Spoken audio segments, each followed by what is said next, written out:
नमः शिवाय। नमस्कार दोस्तों, स्वागत है आप सबका एक बार फिर से हमारे YouTube चैनल एस्ट्रो नॉलेज में। दोस्तों, आज की इस वीडियो में हम एक 43 वर्ष युवक की कुंडली का विश्लेषण करने जा रहे हैं, जिन्होंने अपने बर्थ डिटेल्स हमारे साथ शेयर किए हैं और एस्ट्रोलॉजी के माध्यम से ये अपने जीवन से जुड़े हुए कुछ प्रश्नों के उत्तर जानना चाहते हैं और साथ ही साथ चाहते हैं कि मैं इनकी कुंडली का पूर्ण विश्लेषण करूं। आगे बढ़ने से पहले दोस्तों, हर बार की तरह आप सबसे निवेदन है, यदि अभी तक आपने हमारे YouTube चैनल एस्ट्रो नॉलेज को सब्सक्राइब नहीं किया है तो आप प्लीज इसे सब्सक्राइब कर दें और बेल आइकन को दबाना ना भूलें। साथ ही साथ दोस्तों, यदि आप सब भी इसी प्रकार अपनी कुंडली का विश्लेषण करवाना चाहते हैं या फिर मुझसे संपर्क करना चाहते हैं तो स्क्रीन के ऊपर फ्लैश हो रहे व्हाट्सएप नंबर के ऊपर आप मुझसे संपर्क कर सकते हैं और ज्यादा जानकारी के लिए आप नीचे डिस्क्रिप्शन बॉक्स को भी चेक कर सकते हैं। वापस आते हैं इस विश्लेषण के वीडियो के ऊपर और सबसे पहले मैं आप सबों के समक्ष इनके बर्थ डिटेल्स को रख देता हूं। इनका जो जन्म हुआ है वो हुआ है 26 दिसंबर 1976 को। जन्म का समय है रात के 12:30 और जन्म का स्थान है उत्तर प्रदेश।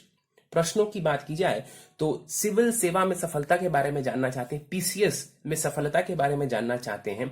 साथ ही साथ कहते हैं कि मेरा स्वास्थ्य कब तक ठीक होगा और मानसिक शांति मुझे कब मिलेगी। तो ये 3 मुख्य प्रश्न इन्होंने पूछे हैं और बाकी कहा है कि पूरी कुंडली का विश्लेषण करने।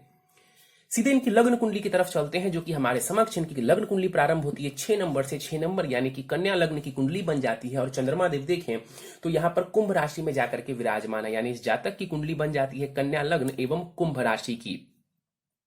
कन्या लग्न यानी कि बुध के द्वारा अधिपत्य किया जाने वाला लग्न। ऐसे जातकों के स्वभाव की बात करें तो कई बार मैंने कहा है कि बुध जिनकी भी कुंडली में लग्नेश बनते हैं, ऐसे लोगों का जो दिमाग है, जो ब्रेन है, वो आमतौर पर शार्प होता है, ग्रेस्पिंग पावर बहुत अच्छी होती है, इंटेलिजेंट होते हैं, एनालिटिक्स में बहुत अच्छे होते हैं, कम्युनिकेशन में आमतौर पर ऐसे लोग बढ़िया होते हैं।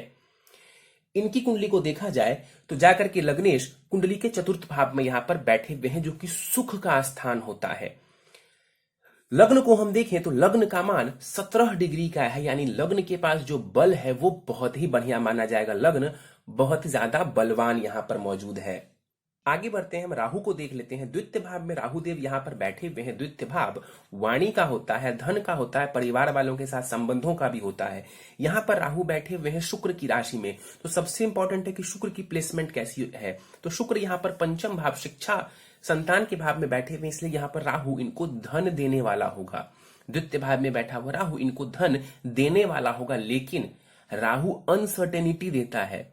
राहु एक जैसा धन आपको नहीं दे पाएगा, इसलिए अपनी सेविंग्स का ध्यान रखेंगे, सेविंग्स को बचाते हुए चलेंगे, सेविंग्स रखते हुए चलेंगे तो आपके पास बढ़िया धन मौजूद होगा। वाणी की बात कर ले तो कई बार राहु वाणी में उग्रता दे देते हैं। कटु वचन कभी किसी को मत बोलिए और अपनी वाणी को बढ़िया रखेंगे। यहां पर बैठा हुआ राहु आपको बढ़िया धन लाभ देने वाला होगा। राहु की दृष्टि पड़ेगी कुंडली के छठे भाव के ऊपर। चंद्रमा को देखेंगे राहुदेव आपके मन को परेशान करने वाले होंगे, कंसंट्रेशन को ये बिगाड़ने वाले होंगे। राहु की दृष्टि पड़ेगी कुंडली के अष्टम भाव के ऊपर, स्वास्थ्य का ध्यान रखने की जरूरत है। और राहु की नवम दृष्टि पड़ेगी दसम भाव के ऊपर, तो करियर में ये परेशानी आपके लिए खड़ी कर सकते हैं। 6 डिग्री का राहु है, 25% के साथ यहां पर ये बलाबल के साथ यहां पर राहु बैठे हुए हैं। चतुर्थ भाव को देखते हैं, ये सुख का स्थान है और जीवन के सुख के लिए हम इसको देखा करते हैं। प्रॉपर्टी से संबंधित चीजों के लिए, माता से संबंधित चीजों के लिए भी हम इसको देखते हैं। चतुर्थ भाव में देखें तो 3 ग्रह युति बना करके बैठे हुए हैं, सूर्य, बुध एवं मंगल। यहां पर सूर्य बुध का बुधादित्य योग भी कहते हैं, बन जाता है यहां पर आपकी कुंडली में। और मंगल और सूर्य साथ बैठ जाए, इसको पराक्रम योग कहते हैं। तो यहां पर ये दोनों ही योग विराजमान है और बुध और सूर्य को देखें तो इनके बीच में डिस्टेंस बहुत ही ज्यादा है। इस वजह से बुधादित्य योग बहुत ज्यादा फलित नहीं होगा, लेकिन इतना हम कहेंगे कि हाँ, बुधादित्य योग इस भाव में, इस कुंडली में बन रहा है। बुध जैसा कि मैंने कहा लग्नेश है और साथ ही साथ वो कर्मेश भी है। कर्मेश यानी कि वो करियर भाव के भी स्वामी ग्रह हैं, जाकर के वो चतुर्थ भाव में बैठे हुए हैं। बढ़िया स्थिति है यहां पर बुध की, हालांकि तात्कालिक मैत्री में नहीं है तो जबरदस्त परिणाम तो नहीं देंगे, लेकिन कुंडली में लग्नेश है बुध, तो बुध यहां पर आपको जीवन में सुखों को देने वाला होगा। अब देखें बुध की डिग्री तो मृत अवस्था के ये बुध है, बिल्कुल 29 डिग्री से भी आगे निकले हुए हैं, यानी कि बुध के पास जो बल है वो काफी कम हो चुका है। तो आपको चाहिए कि आप इस बुद्ध को बलवान करें। यदि इस बुद्ध को बलवान किया जाए तो स्वास्थ्य का लाभ, पर्सनालिटी से संबंधित फायदा, व्यक्तित्व से संबंधित फायदा और करियर से जुड़ा हुआ विशेष लाभ आपको देखने को मिलेगा, क्योंकि बुद्ध की यहां पर दृष्टि भी पूर्ण दृष्टि कुंडली के 10वें भाव के ऊपर पड़ रही है। तो करियर में आपको सफलता चाहिए, अच्छा स्वास्थ्य चाहिए, तो बुद्ध को यहां पर बढ़िया बनाना, या मुझे यूं कहना चाहिए कि पावरफुल करना आपके लिए बहुत जरूरी है। सूर्य यहां पर विराजमान है, 10 डिग्री का सूर्य यहां पर बैठा हुआ है। अच्छी राशि में सूर्य यहां पर बैठे हुए, धनु राशि में सूर्य यहां पर बैठे हुए। इस कुंडली में सूर्य को समझें तो वो द्वादशेष है, कोई कारक ग्रह नहीं है। कुंडली में सूर्य एक समग्रह बनता है, जाकर के कुंडली के चतुर्थ भाव में बैठे हुए। घर में कलह की स्थिति देखने को मिल सकती है। माता के स्वास्थ्य का ध्यान रखने की आवश्यकता है, क्योंकि ये 12वें भाव के स्वामी ग्रह हैं। तो घर में कलह की स्थिति, टेंशन का माहौल देखने को आपको मिल सकता है। सूर्य की दृष्टि 10वें भाव के ऊपर पड़ेगी। सरकारी नौकरी के लिए निश्चित रूप से यहां पर सूर्य आपको लाभ करवाने वाले होंगे। मंगल को देख लेते हैं। मंगल 1 डिग्री के साथ यहां पर बैठा हुआ है, अस्त का है मंगल यहां पर, इसलिए दृष्टि का प्रभाव कम हो जाएगा। इस कुंडली में मंगल को समझें तो वो तृतीयेश हैं और वो अष्टमेश हैं, मार्केश हैं। इस कुंडली में मंगल कारक नहीं, मारक ग्रह है मंगल इस कुंडली में, जाकर के चतुर्थ भाव में बैठे हुए हैं। तो मंगल की दशा वगैरह चलती है तो निश्चित रूप से घर में कलह की स्थिति बढ़ जाएगी, टेंशन बढ़ जाएगा, स्वास्थ्य की परेशानी आपको ये मंगल दे सकते हैं। यहां पर मंगल बैठे हुए हैं अस्त के होकर के, ये साहस में भी कमी करेंगे, क्योंकि देखिए साहस पराक्रम भाव के स्वामी ग्रह मंगल कमजोर हुए हैं, और वैसे भी मंगल साहस का ग्रह है। तो एक पराक्रम वाली जो बात है उसमें थोड़ी कमी यहां पर मंगल देव खड़ी करने वाले होंगे। अस्त के हैं तो दृष्टि का बल छिन्न हो जाएगा। आगे बढ़ते हैं, कुंडली के 5वें भाव को देख लेते हैं। शुक्र यहां पर बैठे हुए हैं और 25 डिग्री के साथ बाल अवस्था में शुक्र देव यहां पर बैठे हुए हैं। शुक्र को समझें तो शुक्र धनेश है और भाग्येश है। इस कुंडली में शुक्र को हम कारक या योग कारक तक कह सकते हैं, क्योंकि 2 शुभ भावों के ये स्वामी ग्रह हैं। चूंकि भाग्येश है शुक्र तो विशिष्ट कारक माना जाएगा इस कुंडली में। शुक्र जाकर के कुंडली के 5वें भाव में बैठे हुए, देखिए त्रिकोण का ग्रह त्रिकोण में जाकर के बैठ जाए, ये अपने आप में एक राजयोग है। तो यहां पर शुक्र बैठे हुए हैं, ये शिक्षा संतति के लिए बढ़िया है। शुक्र की दृष्टि पड़ेगी कुंडली के लाभ स्थान के ऊपर। शुक्र की दशा में आपको धन का लाभ भी देखने को मिलेगा। और एक बात आपको और बता दूं कि धनेश है शुक्र, जाकर के 5वें भाव में बैठे हुए हैं, तो ये भी एक प्रकार का धन योग बना रहे हैं। तो शुक्र की प्लेसमेंट बढ़िया है, शुक्र की स्थिति यहां पर बढ़िया मानी जाएगी। यहां पर बैठ करके शुक्र प्रेम संबंधित चीजों में भी सफलता दिलवाने वाले होंगे और क्रिएटिविटी में भी आपको सफलता दिलवा सकते हैं। एस्ट्रोलॉजी की तरफ आपको इंटरेस्ट और एस्ट्रोलॉजी सीखने में भी आपको यहां पर जो शुक्र है वो मदद करने वाले होंगे। चंद्रमा को देख लेते हैं। कुंडली के 6ठे भाव में चंद्रमा देव यहां पर बैठे हुए हैं। 11 डिग्री का चंद्रमा यहां पर बैठा हुआ है कुंभ राशि में। बल तो यहां पर बढ़िया है चंद्रमा के पास, 10 से 20 डिग्री के बीच का जब भी ग्रह होता है तो उसके पास बल हम बढ़िया मानते हैं, तो अच्छे बलाबल के साथ बैठे हुए हैं चंद्रमा। लेकिन चंद्रमा इस कुंडली में देखा जाए कौन है तो वो लाभेश है, यानी कि जो धन का डिपार्टमेंट है ना वो चंद्रमा के हाथों में भी है। इस कुंडली में शुक्र के साथ साथ चंद्रमा के भी हाथों में है, क्योंकि जो आपका लाभ का भाव है उसके स्वामी ग्रह चंद्रमा बनते हैं। अब लाभेश जाकर के 6ठे भाव में बैठ गए, तो ये बहुत अच्छी स्थिति नहीं है। जीवन में लोन वगैरह लेने की स्थिति देखने को मिल सकती है। ये उनके लिए बढ़िया है जो मेडिकल फील्ड से जुड़े हुए हैं या जो लोन लेकर के कार्य करते हैं। अदरवाइज कहीं ना कहीं आपको अपने खर्चों पे कंट्रोल रखना चाहिए, अपने धन का इस्तेमाल सोच समझ के करना चाहिए। चंद्रमा कुंभ राशि में है। कुंभ राशि वालों के ऊपर 7.5 का प्रथम चरण भी शुरू हो गया है जनवरी 2020 से। तो ये समय थोड़ा मानसिक टेंशन आपको दे सकता है, मानसिक परेशानी दे सकता है, उसका आपको ध्यान रखना है। ऑलरेडी आपके बर्थ चार्ट में राहु की दृष्टि चंद्रमा के ऊपर पड़ रही है, तो थोड़ा समझ बूझ के चलेंगे, अपने धन का सही इस्तेमाल करके चलेंगे तो लाभ देखने को मिल जाएगा। यहां पर बैठ करके चंद्रमा शीत रोग भी दे सकते हैं, कोल्ड कफ जैसी समस्या दे सकते हैं, उसका अपना आपको ध्यान रखने की आवश्यकता है। चंद्रमा की दृष्टि 12वें भाव के ऊपर पड़ेगी, धन का खर्च ये करवाने वाले होंगे, बेफिजूल खर्च भी यहां पर कई बार आपका हो सकता है। आगे बढ़ते हैं, अष्टम भाव को देखते हैं। अष्टम भाव में केतु एवं गुरु युति बना करके बैठे हुए हैं। केतु एवं गुरु की युति को आमतौर पर हम चांडाल दोष का भी नाम देते हैं। अष्टम भाव में यहां पर केतु का बैठना स्वास्थ्य के लिए बहुत बढ़िया नहीं कहा जाएगा, और माता से संबंधित सुखों के लिए भी इसको हम बढ़िया नहीं कह सकते। क्यों? क्योंकि सुखेश है गुरु, माता से संबंधित भाव के भी स्वामी ग्रह हैं गुरु, और जाकर की कुंडली के अष्टम भाव में बैठ गए।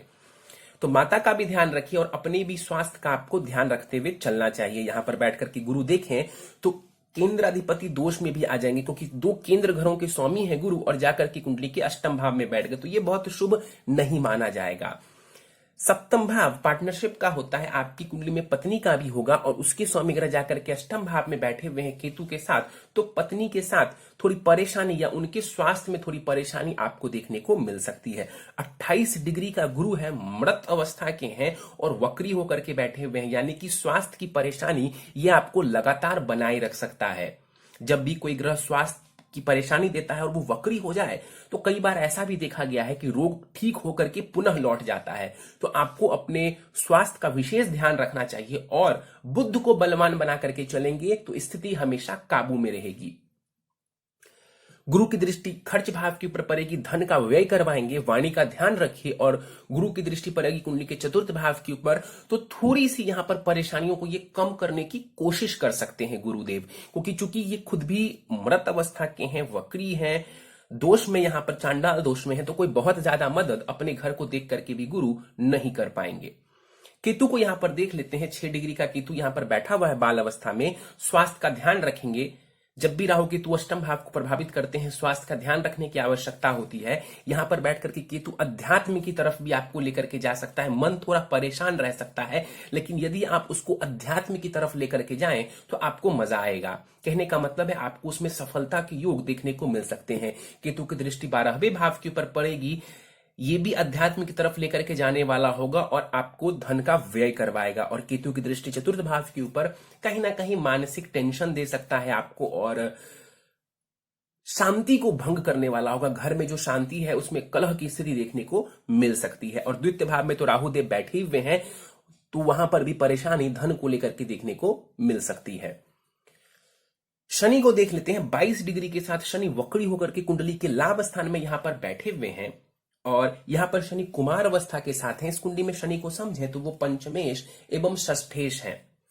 जाकर के कुंडली के लाभ स्थान में बैठे हुए और शनि एवं चंद्रमा के बीच यहां पर राशि का परिवर्तन भी हो रहा है। हालांकि ये राशि परिवर्तन बहुत शुभ नहीं है। क्यों? क्योंकि देखें तो लाभ का जो स्थान है वो एक शुभ स्थान माना जाता है धन के लिहाज से। लाभ का स्थान धन के लिहाज से अच्छा माना जाता है। और जो छठा भाव है इसको हम रोग के लिए देखते हैं, ऋण के लिए देखते हैं, शत्रु के लिए देखते हैं। तो इस दोनों भाव के बीच में राशि का परिवर्तन बहुत शुभ नहीं माना जाएगा। स्वास्थ्य के ऊपर धन का व्यय ये करवा सकता है, स्वास्थ्य की थोड़ी परेशानी आपको दे सकता है, तो उसका आपको ध्यान रखना है। शनि यहां पर बैठे हुए हैं, अपनी तीसरी दृष्टि से लग्न को देखेंगे शनिदेव, तो आपको स्वास्थ्य की थोड़ी परेशानी देने वाले होंगे। विलंब की स्थिति उत्पन्न करते हैं शनि। मैं बार बार कहता हूं कि शनि डिनाय कभी नहीं करते हैं, लेकिन विलंब की स्थिति जरूर देते हैं। तो आपके बनते हुए कार्यों के ऊपर ये ब्रेक लगवा सकता है। और शनि की दृष्टि पंचम भाव के ऊपर पड़ेगी तो शिक्षा में ये सफलता देगा। वक्री है तो विलंब से सफलता मिले, विलंब से कामयाबी मिले, लेकिन शनि आपको सफलता देने वाले होंगे, क्योंकि अपने ही घर को यहां पर शनिदेव अपनी दृष्टि डालेंगे। शनि की जो 10वीं दृष्टि है वो पड़ेगी अष्टम भाव के ऊपर। नीच की राशि को देखेंगे तो स्वास्थ्य का आपको ध्यान रखने की जरूरत है। ऑलरेडी यहां पर 2 ग्रह बैठे हुए हैं, दोष बना करके ऊपर से शनि की दृष्टि पड़ रही है, तो इसको हम बहुत अच्छा नहीं कह सकते हैं। अपने स्वास्थ्य का आपको ध्यान रखने की आवश्यकता है। आगे बढ़ जाएं, देखें आपके दशाओं के ऊपर, तो अभी आपको शनि की महादशा ही चल रही है और शनि की दशा आपको 14 मई 2023 तक रहने वाली है। शनि की दशा में अभी अभी गुरु की अंतरदशा आपको प्रारंभ हुई है, जो कि इस पूरी महादशा तक आपको रहेगी। तो इस दौरान आपको अपने स्वास्थ्य का पूरा ध्यान रखने की जरूरत है। प्रश्नों को लेते हैं, इन्होंने पूछा है पीसीएस में सफलता कब तक मुझे मिल पाएगी। देखिए बुध की दशा आपको 2023 के मई में आ रही है।